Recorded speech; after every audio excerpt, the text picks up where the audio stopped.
What if I told you there's an island where power isn't just inherited, it's earned, owned, and worn like gold? Welcome to Jamaica, but not the one you think you know. Beneath the reggae beats and beaches lies a silent empire built by Black billionaire women, CEOs, athletes, and visionaries who turned legacy into leverage. One of them, she's worth over $700 million, and she owns Jamaica. Number 10. Elaine Thompson-Herah. Elaine Thompson-Herah's story is like one of those inspiring tales that prove how far determination and raw talent can take you. She was born on June 28, 1992, in Banana Ground, a small rural community in Manchester Parish, Jamaica. In her early years, she was described as talented but inconsistent, but under the guidance of coach Stephen Francis at the MVP Track Club, her gift began to shine brighter than ever imagined. Elaine first burst into the global spotlight at the 2016 Rio Olympics, where she pulled off one of the most impressive performances in Olympic history, winning gold in both the 100 and 200-meter races. Elaine, the first ever female sprinter and the second sprinter after Usain Bolt to win the sprint double at consecutive Olympics.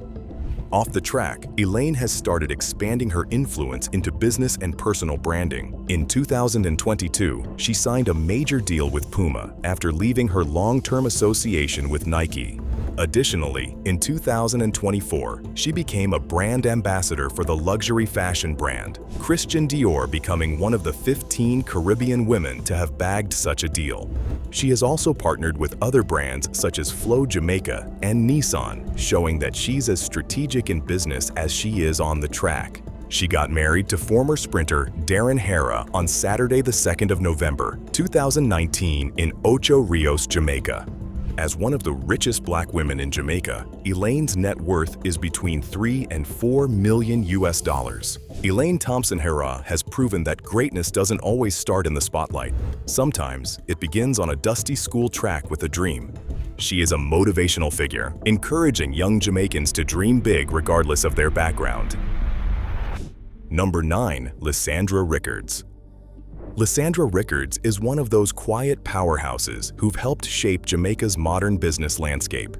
She was born on May 30, 1984 in Jamaica. Lysandra has always had a knack for strategy and business development. She got her degree in management studies from the University of the West Indies and her master's in business administration from Harvard Business School. She's best known for her time as the CEO of the Branson Center of Entrepreneurship. Under her leadership, the center became a powerhouse for developing and mentoring young entrepreneurs. She transformed how the organization supported businesses through training programs, investment readiness initiatives, and partnerships. Lysandra helped dozens of Jamaican entrepreneurs secure funding and scale their companies beyond the island's shores. But her influence didn't stop there. She later founded Soul Career, a company that focuses on helping professionals and executives align their careers with purpose and well-being. Lysandra also serves as a leadership coach, a strategist, and a keynote speaker, working with global organizations and Caribbean business communities alike.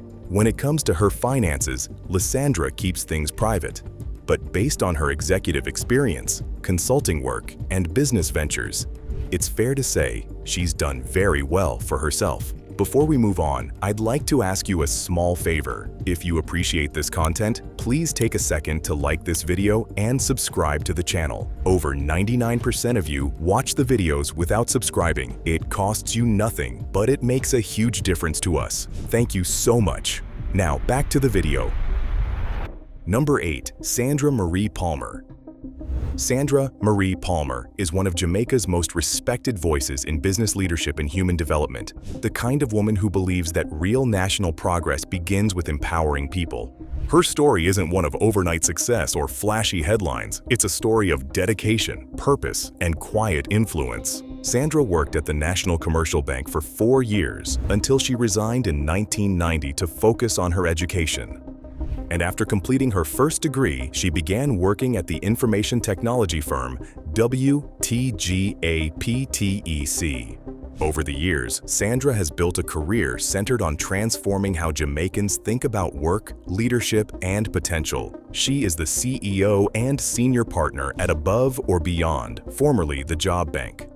Through her work, Sandra has helped countless organizations improve performance, train employees, and develop leaders capable of driving long-term growth. In 2010, the World Bank's report on women's economic opportunities included Palmer as a case study on female entrepreneurship in Jamaica. Sandra's career path has been diverse. She has served in both public and private sectors, led recruitment initiatives, and acted as a trusted advisor for many of Jamaica's top companies. Her work has placed her at the intersection of business and social impact, where she constantly advocates for the growth of women in leadership and for a stronger, more inclusive Jamaican workforce. Sandra is a very business-focused woman who keeps her personal life private, such that she has decided not to share her net worth. She's one of those figures whose wealth lies not just in money, but in legacy. She has helped shape Jamaica's human capital landscape from the inside out. Number 7. Shelly-Ann Fraser-Pryce.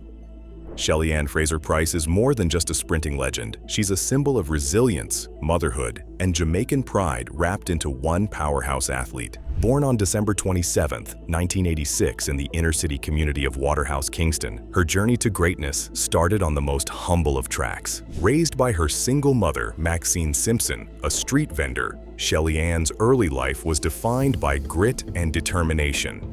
She began running barefoot at school meets, long before she ever dreamed of Olympic gold. Her big break came in 2008 when she shocked the world by winning gold in the 100-meter race at the Beijing Olympics, making her the first Caribbean woman to do that. That victory turned her into a national hero overnight and earned her the nickname Pocket Rocket for her explosive starts and tiny 5-foot frame. She did not let even childbirth and motherhood hold her back. Even after giving birth to her son Zion in 2017, she reintroduced herself to the world 2 years later with a gold medal. But Shelly-Ann isn't just a runner. She is a businesswoman and philanthropist too. She also founded the Pocket Rocket Foundation, which provides scholarships and support to Jamaican student athletes, ensuring they can pursue education while developing their sports careers.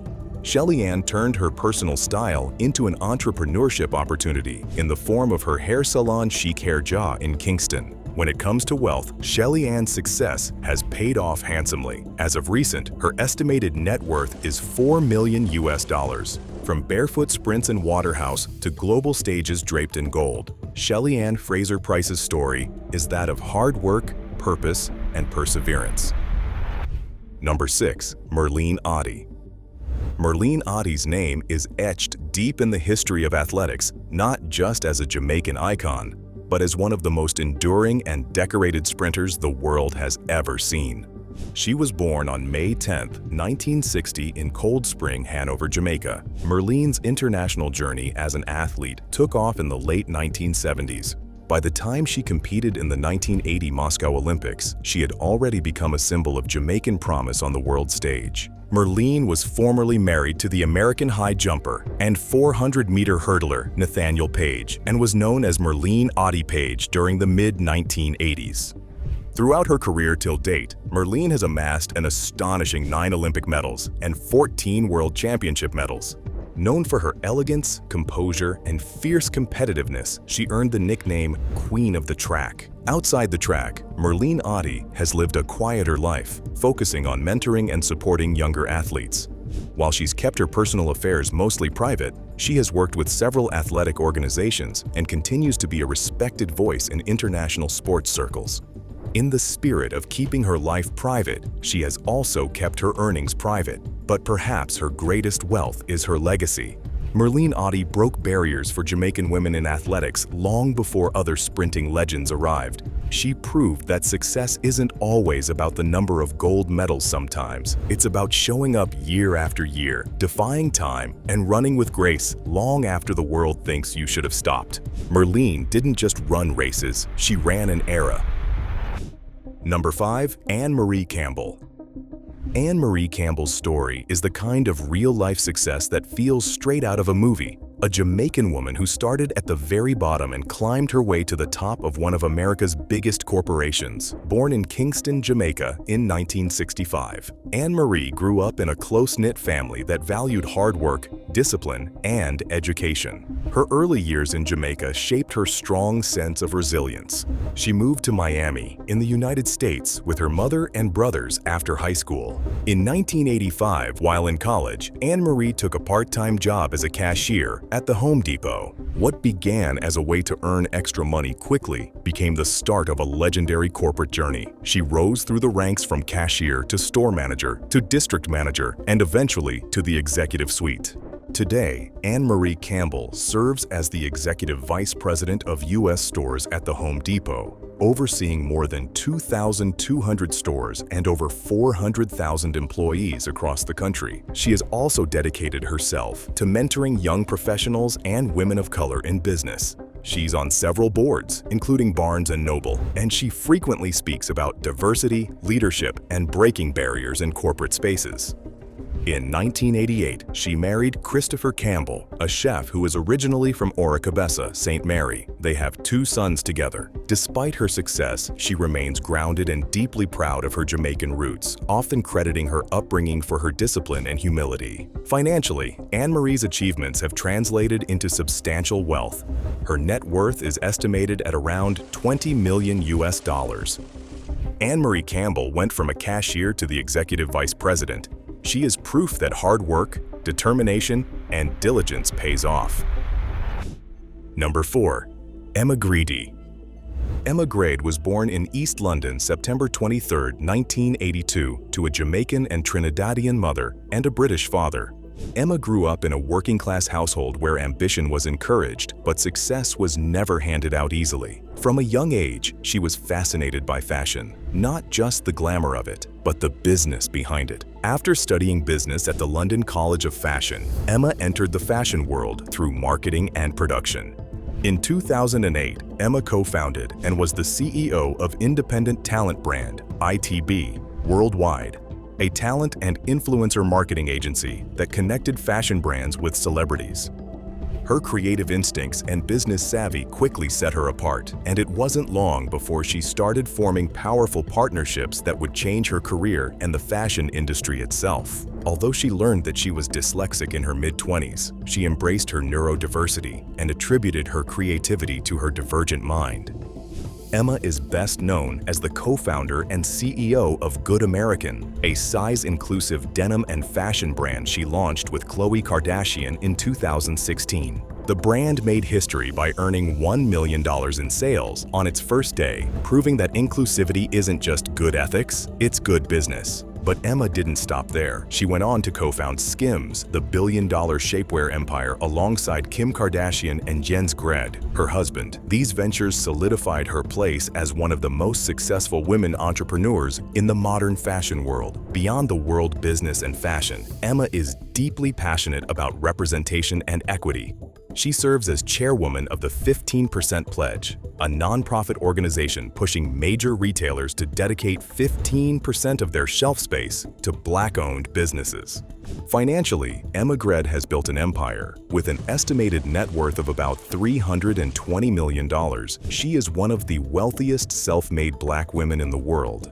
Emma Gred's life and work serves as a blueprint for young entrepreneurs. She has shown the future of business doesn't belong to those who follow trends, but to those bold enough to create them. Number 3. Dorothy Pine McLarty. Dorothy Pine McLarty is one of Jamaica's most respected legal minds, a woman whose quiet authority and lifelong service have helped shape the nation's democracy, governance, and rule of law. Her story is one of intellect, integrity, and national dedication, a legacy that stretches far beyond the courtroom. Born in December 1940 and raised in Jamaica, Dorothy's early life reflected the values of education, service, and discipline. She attended St. Hugh's High School for Girls, one of the island's top institutions, before pursuing a law degree at the University of the West Indies, UWI, and later being called to the Jamaican bar. From her earliest days in practice, she stood out not just for her brilliance, but for her calm, principled approach to leadership, traits that would make her one of Jamaica's most trusted public figures. Dorothy carefully built a distinguished career as a senior attorney at law and partner at Myers, Fletcher & Gordon, one of the Caribbean's leading law firms. Over the decades, she became known for her expertise in corporate and commercial law, working with both local and international clients, but her influence extended well beyond private practice. She played a vital role in Jamaica's public life as chair of the Electoral Commission of Jamaica, ECJ, where she oversaw critical reforms and modernized how elections were conducted. Dorothy has also served on numerous national boards and commissions, such as constitutional reform, education, and public governance. She has received several national honors, including the Order of Distinction, Commander Class, recognizing her outstanding contribution to law and national development. Outside of her public service, Dorothy Pine McLarty is known as a mentor and advocate for women in leadership. She believes deeply in creating pathways for young professionals, especially women, to thrive in fields historically dominated by men. Her grace, intellect, and strength have made her a role model for generations of Jamaicans. While her net worth isn't publicly disclosed, her influence and professional stature place her among the most successful and respected women in Jamaica's legal and civic circles. Her wealth, one might say, lies in her enduring impact, a legacy of justice, good governance, and empowerment. Number 2. Dr. Blossom O'Meally Nelson. Dr. Blossom O'Meally Nelson is one of Jamaica's most distinguished public servants, a visionary leader whose career spans education, postal reform, and national development. Her story is one of firsts, resilience, and service, a life dedicated to transforming systems and empowering others, especially women, to lead with purpose and courage. Born in October 1944 in Jamaica, Blossom grew up in a family that valued education and discipline. Those early lessons shaped her drive to succeed and her belief in continuous learning. She attended the University of the West Indies, UWI, where she earned her bachelor's and master's degrees, later completing her doctorate in education. Dr. O'Meally Nelson's career began in education, where she served as a lecturer and administrator at UWI, mentoring young minds and promoting academic excellence. In the 1990s, she became Jamaica's first female postmaster general, shattering a long-standing gender barrier in one of the country's oldest government institutions. Under her leadership, the Jamaica Postal Service underwent a historic transformation, modernizing operations, expanding services, and improving efficiency. Beyond her work in postal reform, Dr. O'Meally Nelson has served on numerous national boards and committees, lending her expertise in governance, education, and corporate leadership. She has also been involved in gender advocacy and community development, using her platform to push for policies that support women's advancement and economic empowerment. Her calm leadership style, strategic vision, and commitment to integrity have earned her immense respect both locally and internationally. Over the years, she has received multiple national honors, including the Order of Distinction, Commander Class, in recognition of her outstanding contributions to public service and education. Dr. O'Meally Nelson is also a successful businesswoman and consultant, providing organizational leadership training and strategic planning services to public and private institutions. While her exact net worth remains private, her influence and body of work clearly place her among Jamaica's most accomplished and impactful women leaders. Her wealth is best measured in the systems she built, the institutions she strengthened, and the generations she inspired. Dr. Blossom O'Meally Nelson is, in every sense, a trailblazer. She has delivered change, opportunity, and a lasting legacy of leadership for Jamaica. She is an inspiration to the younger generation. Number 1. Dr. Trisha Miranda Bailey.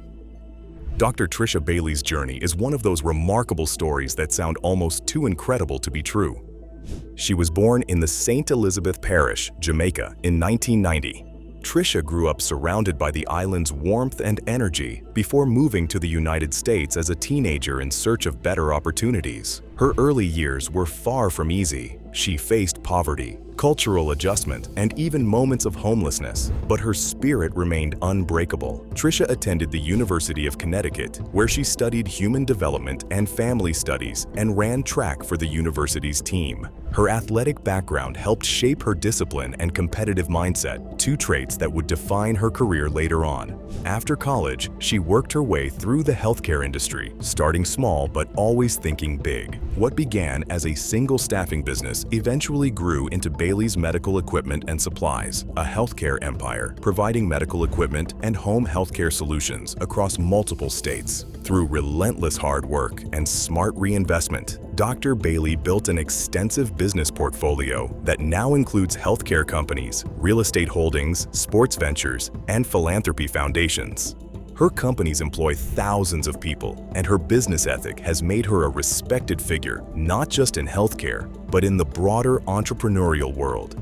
In recognition of her success and community work, the University of Connecticut renamed its athletic complex the Bailey Student Athlete Success Center in her honor, a full-circle moment for a woman who once struggled as a student athlete herself. Dr. Bailey is also a philanthropist. She has donated millions to causes that support education, healthcare access, and women's empowerment, both in the United States and Jamaica. She gave scholarships to 270 Caribbean students through her charity Bailey Archie's Charitable Foundation. When it comes to wealth, Trisha Bailey stands in a league of her own with her estimated net worth at over $700 million, making her Jamaica's first self-made black female billionaire and one of the richest women of Caribbean descent in the world. From humble beginnings in Jamaica to billionaire status in America, Dr. Trisha Miranda Bailey embodies what it means to rise above circumstance. She didn't just break glass ceilings, she shattered them, and then built new doors for others to walk through. And there you have it, the women who define what it means to be wealthy and influential in Jamaica.